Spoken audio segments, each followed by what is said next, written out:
Yeah, hi, forgive me for the quality of this video. It's 7 p.m. on the 28th of October.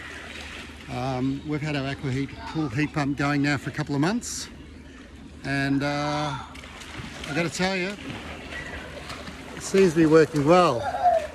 Kids are loving it. Obviously we don't have a pool cover, and they're all enjoying it, even the little one. So let's go over and have a look and see how it's tracking while the kids are enjoying the pool. So here we go. This is a 28 kilowatt, and you can see there that the temperature of the pool at the moment is 31 degrees Celsius. So we just got this out in our pool yard. That's the unit there, working incredibly well. Wife's absolutely stoked, kids are stoked, which means I'm stoked. So proof's in the pudding. Gotta love the pool, swim all year round. Love Aquaheat. Thanks guys, you've done a great job.